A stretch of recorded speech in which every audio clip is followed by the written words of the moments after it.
आज का जो क्लास है बायोलॉजी चैप्टर 4 का उत्सर्जन से है। चलिए सबसे पहले हम लोग उत्सर्जन की डेफिनेशन की बात करते हैं। देखिए उत्सर्जन होता क्या है, उत्सर्जन की बात कर देंगे हम लोग।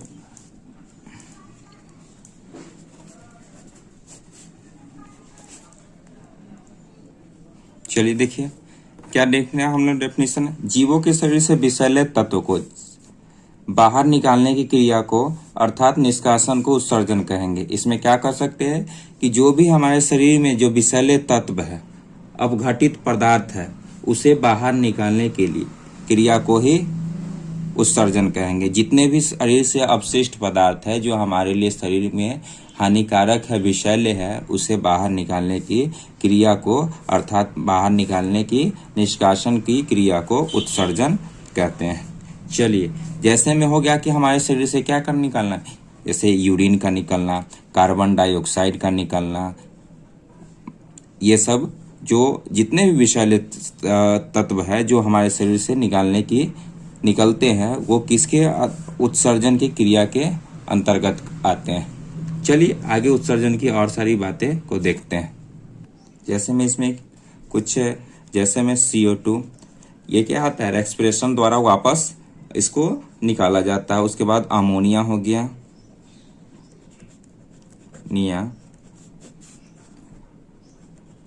NH3 ये अमोनिया हो गया, यूरिक एसिड हो गया, यूरिक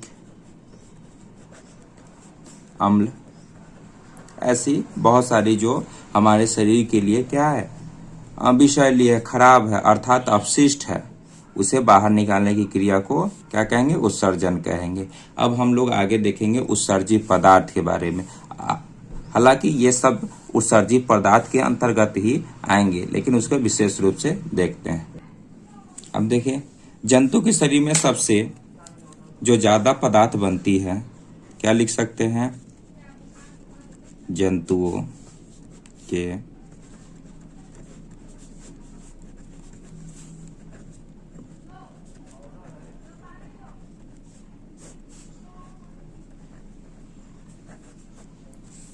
सबसे प्रमुख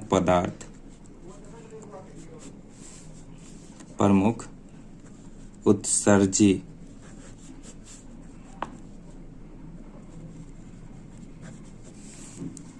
क्या है, कार्बन डाइऑक्साइड है।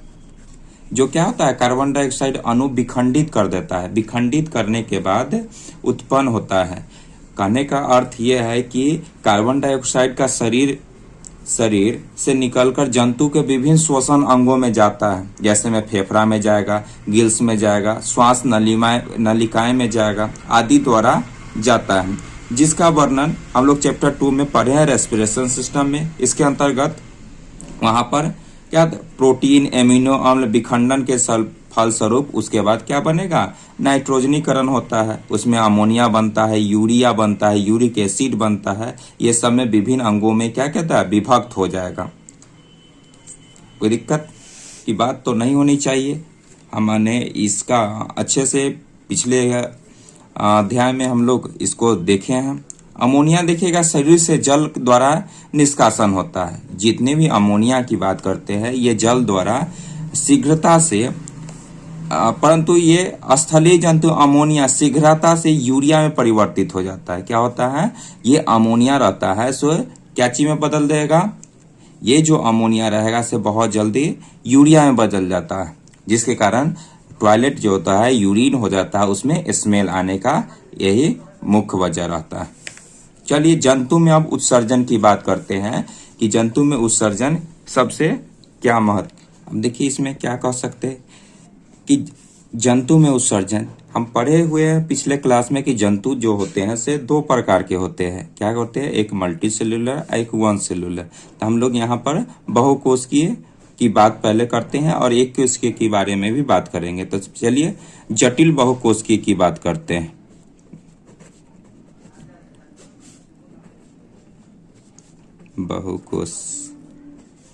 बहुकोशिकीय जंतु में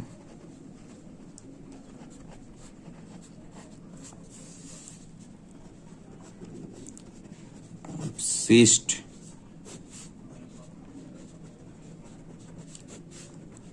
पदार्थों को शरीर से बाहर निकालने के लिए एक विशेष रचनाएं, एक से अधिक रचनाएं पाई जाती है जिसे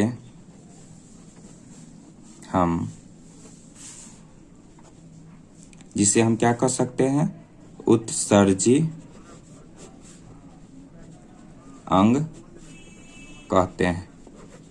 उत्सर्जी अंग किसे कहेंगे, जो हमारे शरीर से क्या है कि जो भी हमारे शरीर में जो भी अपशिष्ट पदार्थ है, जो भी विषैले पदार्थ है, उसको शरीर से बाहर निकाल देने के लिए विशेष एक रचना होती है, विशेष एक अंग होती है, विशेष एक पार्ट्स होती है ना, क्या कहते हैं, विशेष एक अंग होगी, विशेष एक अंग होगी, उसे क्या कहेंगे, उसे उत्सर्जी अंग कहते हैं। क्या कहेंगे, उत्सर्जी अंग। फिर से इसको ध्यान से समझिएगा, उत्सर्जी जंतु में उत्सर्जन की बात कर रहे हैं हम लोग। तो किस तरह के जंतु में, तो बहुकोशिकीय जंतु में अपशिष्ट पदार्थों को शरीर से बाहर निकालना।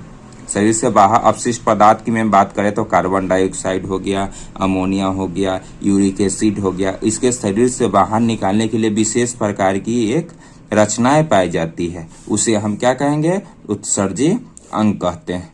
अब उत्सर्जी अंग देखिए, ये तो क्या किसमें बात कर ली, ये बहुकोशिकीय में बात कर ली। अब हम लोग देखते हैं एक कोशिकीय जीव में, ये एक कोशिकीय जीव भी उत्सर्जन करते हैं, और वो कैसे करेंगे, चलिए आगे।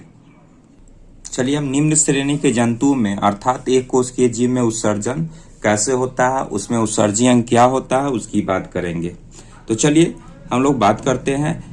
देखिएगा, इसमें भी उत्सर्जन होगा, लेकिन इसमें उत्सर्जन के लिए कोई एक विशेष प्रकार के अंग नहीं होते हैं। ये अपने शरीर की सतह द्वारा अर्थात विसरण द्वारा ये अपने उत्सर्जन को कंप्लीट करते हैं। तो चलिए इसको डेफिनेशन को अच्छे से समझते हैं और आगे देखते हैं।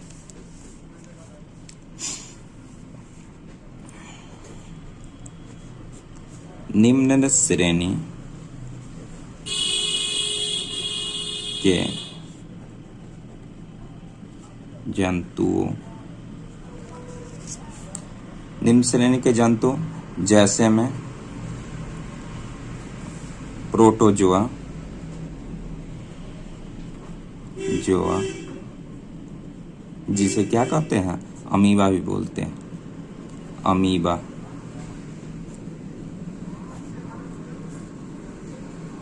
में कोई विशेष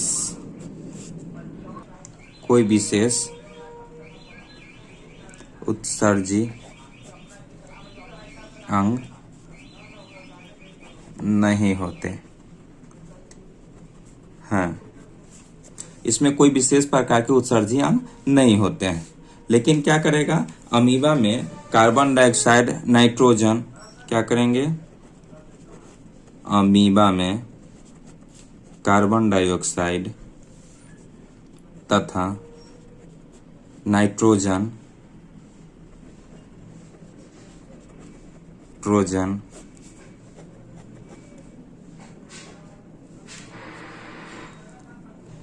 नाइट्रोजन नहीं कह सकते हैं, नाइट्रोजनी पदार्थों में मुख्य रूप से अमोनिया, सबसे ज्यादा उसमें एक कोशिकीय जीव में अमोनिया का निष्कासन किया जाता है उत्सर्जन द्वारा। अमोनिया जैसे उत्सर्जी पदार्थ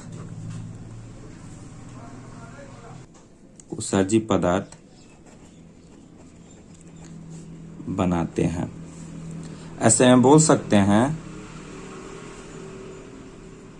ऐसे उत्सर्जी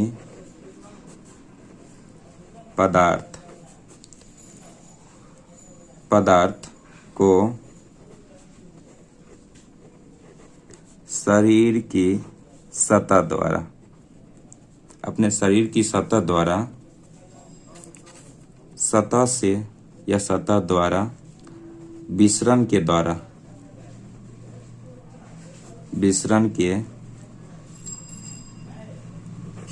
क्रिया द्वारा शरीर से बाहर निकाला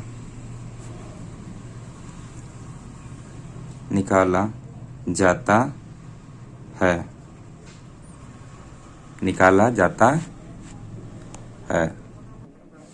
चलिए समझते हैं इसको। निम्न श्रेणी में जंतु में मतलब अर्थात एक कोशिकीय जीव में उत्सर्जन की बात कर रहे हैं। तो निम्न श्रेणी के जंतु में जैसे प्रोटोजोआ हो गया में कोई विशेष प्रकार का क्या करता है, उत्सर्जन अंग नहीं होगा। इसमें विशेष प्रकार का कोई भी स्पेशल ऑर्गन इसको नहीं होता है जो उत्सर्जन कर सकते। अमीबा में उत्सर्जन CO2 तथा नाइट्रोजनी पदार्थ में सबसे ज्यादा, CO2 और नाइट्रोजनी पदार्थ में सबसे ज्यादा किसका, तो आपको अमोनिया का करता है। क्या करता है, अमोनिया का। इसको NH3 बोलेंगे, सबसे ज्यादा अमोनिया का करेगा। और जैसे उत्सर्जी पदार्थ बनाते हैं, सबसे ज्यादा उत्सर्जी पदार्थ अमोनिया में बनाएगा, किसमें, तो एक कोशिकीय जीव में। ऐसे उत्सर्जी पदार्थ को शरीर की सतह द्वारा, शरीर के सतह द्वारा और किसके विधि द्वारा, विसरण के विधि द्वारा ये शरीर की से बाहर निकालेगा। ये कौन निकालेगा, तो जितने भी निम्न श्रेणी के जंतु रहेंगे, एक कोशिकीय जीव रहेंगे, उसमें ऐसा पाया जाता है। लेकिन हमने बात किया जंतुओं में, मतलब किस तरह के जंतु में, जटिल बहुकोशिकीय मतलब मल्टी सेलुलर जंतु में। इसमें क्या करता है, विशेष प्रकार की स्पेशल ऑर्गन्स रहेगा जिसके शरीर से क्या निकालेगा, विशेष प्रकार की स्पेशल ऑर्गन्स रहेगा जिसके द्वारा शरीर से जो भी अपशिष्ट पदार्थ है, विषैले पदार्थ है, उसे शरीर से बाहर निकालने में मदद करती है।